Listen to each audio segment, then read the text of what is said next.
Well, we've been making pottery for about 30 years or so. Yeah, Brad was a potter. I did a lot of drawings, prints, paintings, things like that. And he's done paintings too, many of them. Yeah, I have my degree in painting and printmaking. North Carolina style pottery, stuff you find in Seagrove and around. Made hundreds of pieces, sold them all around.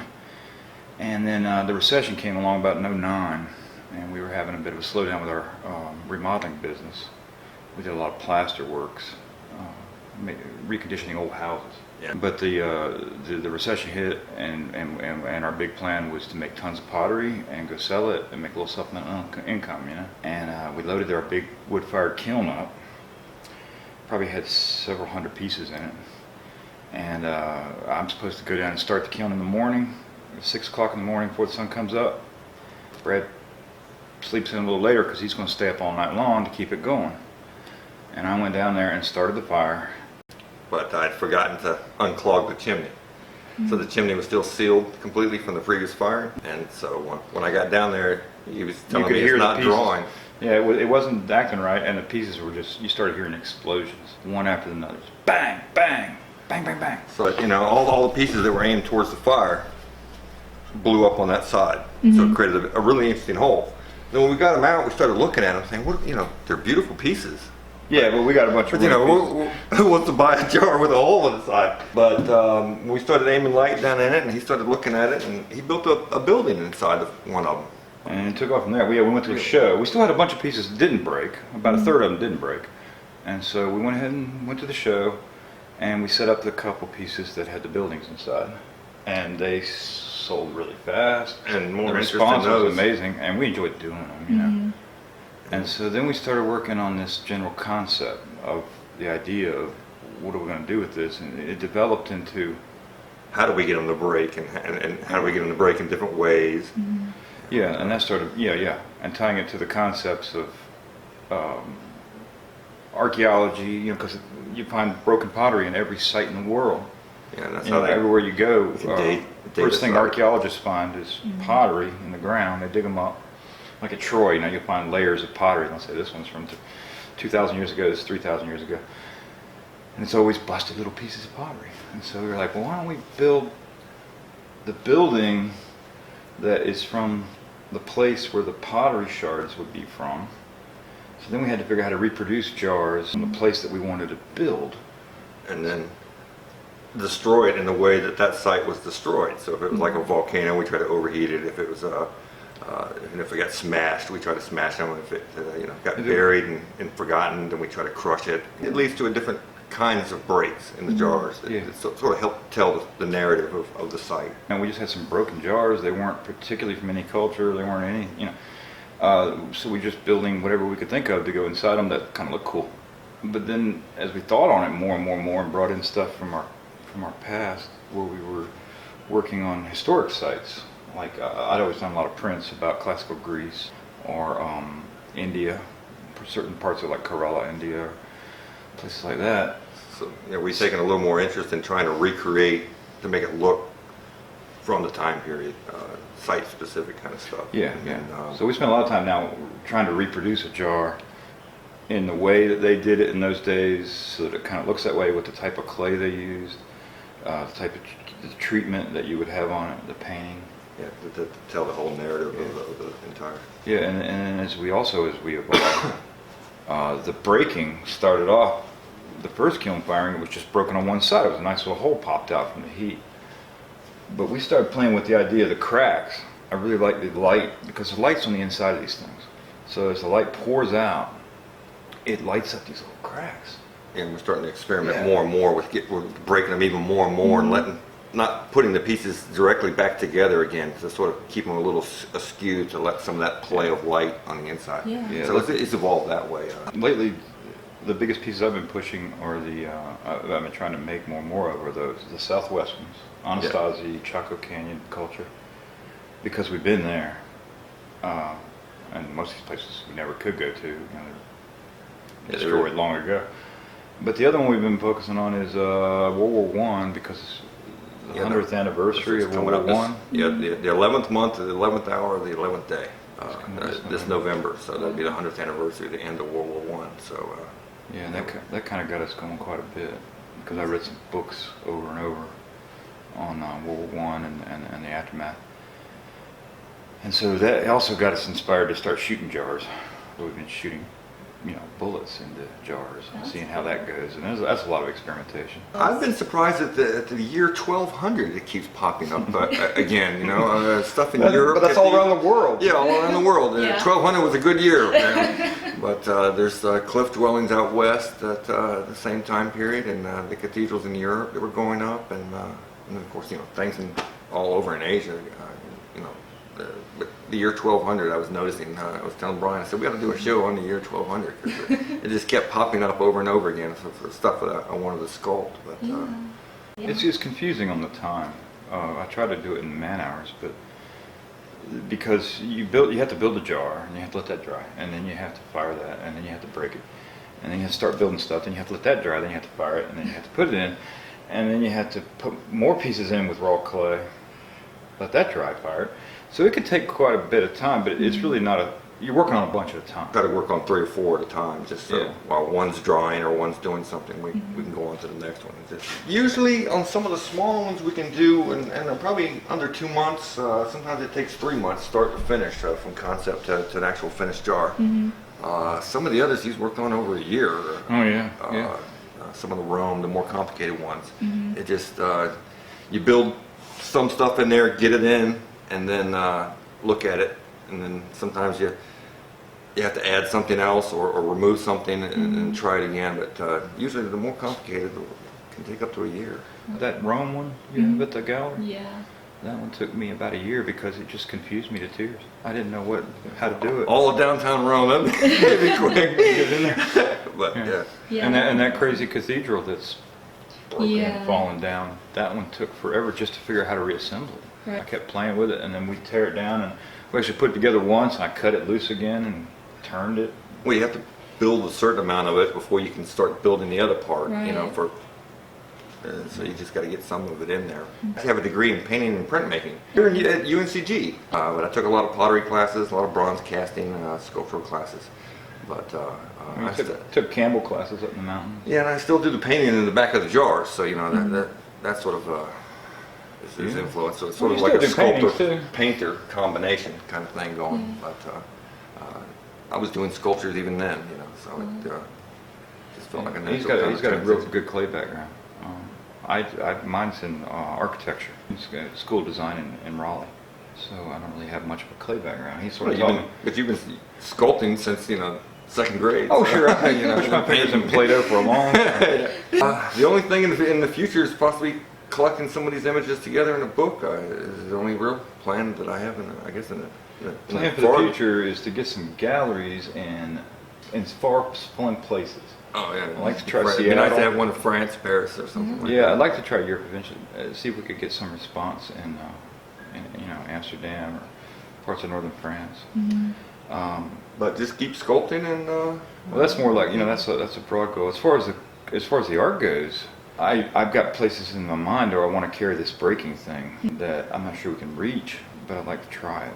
I really like to just keep pushing the idea of shattering them, freezing them, burning them, really destroying them, and then reassembling them. And then there's something about the way that light passes through all those cracks that really seems to be where.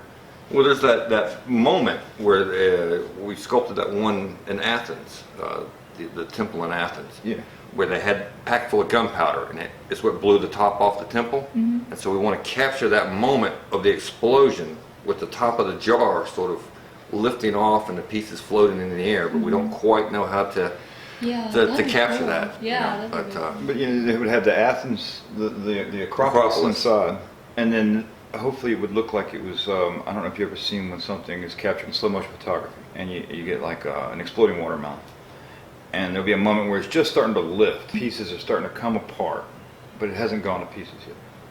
If we could capture that moment, and we thought about like hanging the pieces up on little coat hangers. So, and maybe it would even sit there and sort of jiggle a little. If you touched it, it would sort of go dingle, dingle, dingle. But let the light pour out through all the cracks.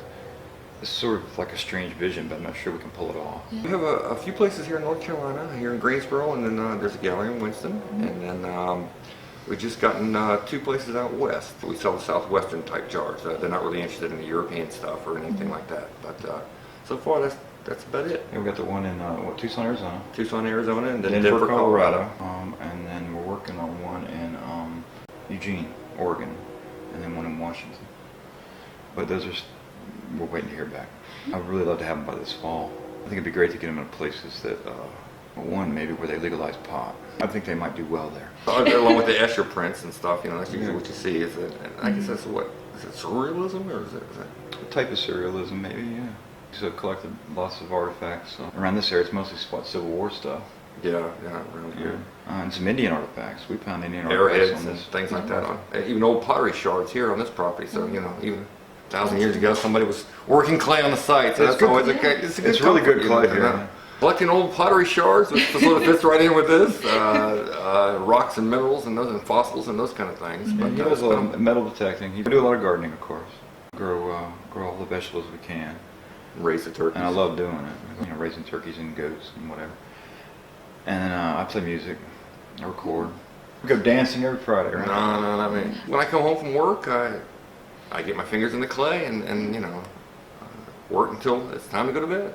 A little kind of boring life, you know, the solitary artist kind of thing, just slowly working at it. My favorite color, I do like orange for some reason. Blue.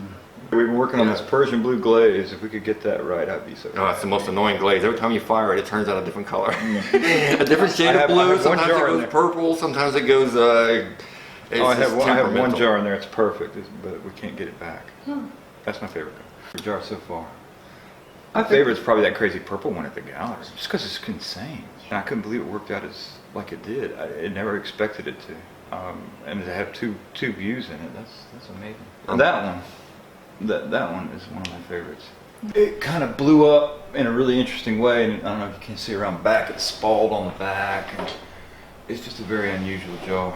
It looks like something that's been dug up. The other one that we won't sell is that blue one on top of the refrigerator in there, and that's from our very first firing. Yeah, we won't sell that one.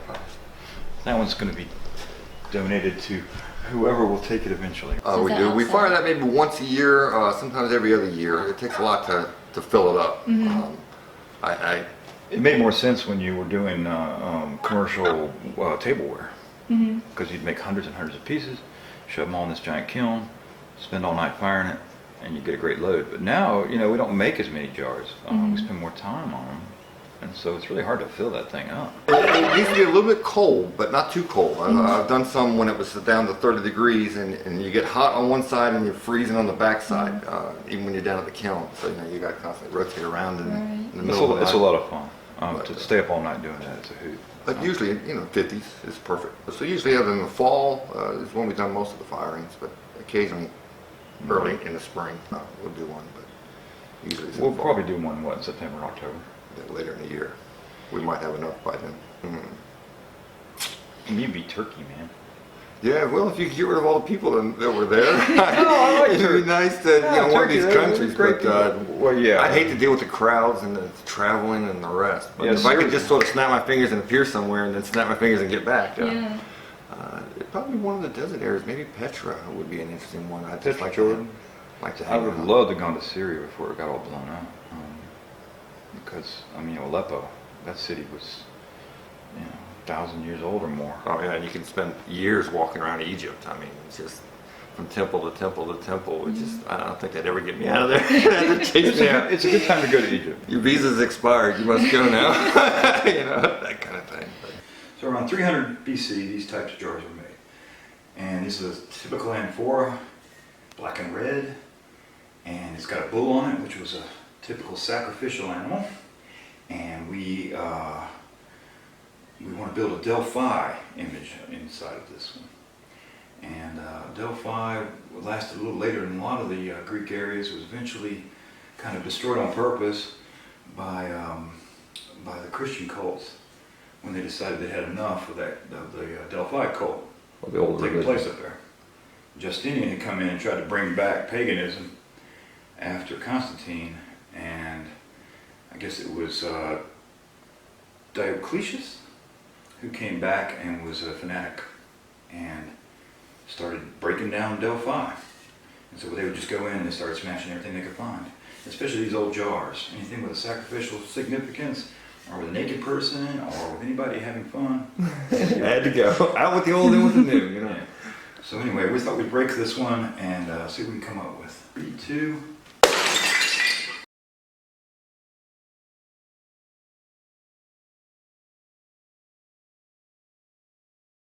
Perfect, perfect.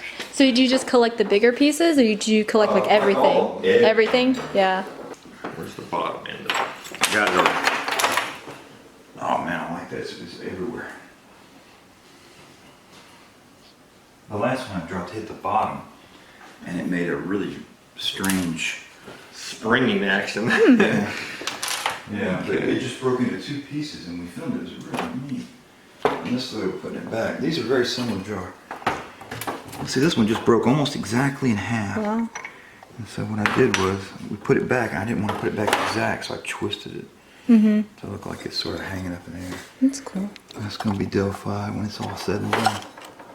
Got loose pieces in there right now. Oh, I might be able to turn that on. No, we use mortar and, Sometimes epoxy binders. but you know, you can smear the inside and like you do tile on, and fasten it that way. And then once everything on the inside starts touching the outside of the jar, it gets mortared together, and that helps lock everything solid into place.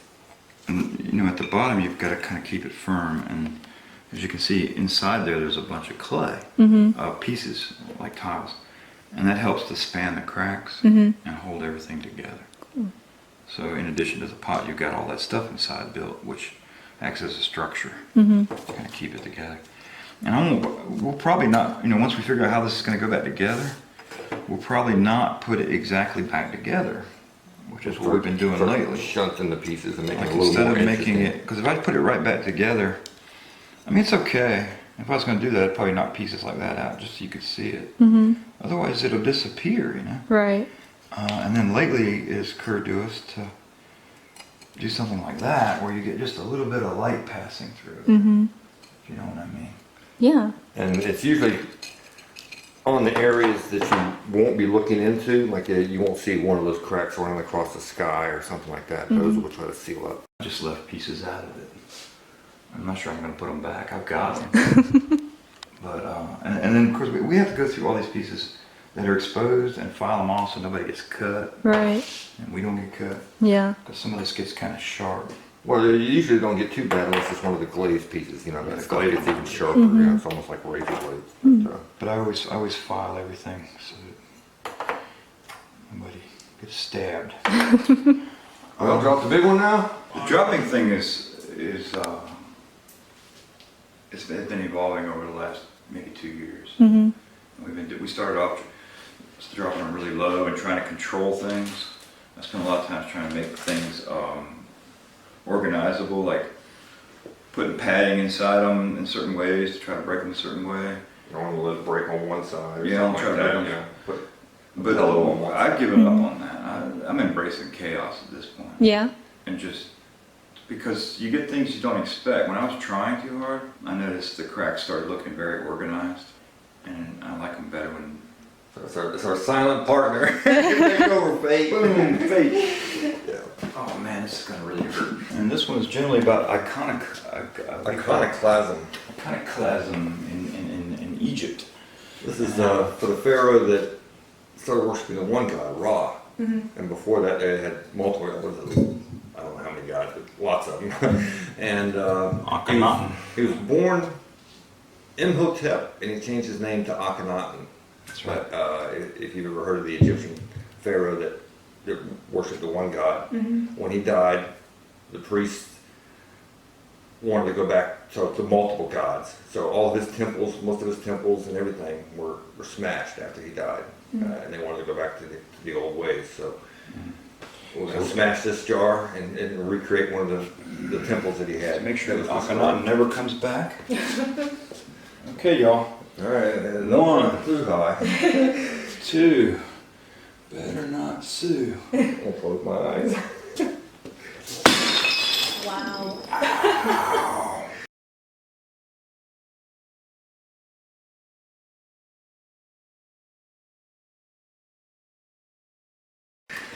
That was cool. Very nice. Smash the powder on one side. Weird. Well, this will be your back side. Yes, it will. Look, all this turns dust. We won't be able to use any of it. Well, that's your entrance. That's the entrance. And then we've got... Well, we'll start collecting some of these up. This one's going to be quite a puzzle because there's not much stuff to look at. You know what I mean? Alright. Yeah, we'll get a box to collect all the pieces up. You got a box? That one goes there. No, that one goes there. That's the rim. How much of the rim we got? All of that. So this is the... what I'm going to try to build inside of this jar. Mm-hmm. It's a cliff dwelling, so since, you know, the cliffs are going to go covering up most of it, it doesn't matter if it's all cracked up. That'll work out for the better. Fill it up full of sand. Loosely, don't pack it. But this will sort of recreate a different effect than the smash. It's more like the piece got buried over time, and then the weight from above slowly crushed it, kind of feel. An archaeologist can tell if the pot was buried broken, like if they were broken and thrown into a landfill, or if they were buried intact. Hang on, are you okay? Yeah, I think so. All right. There, I heard a pop. There, good.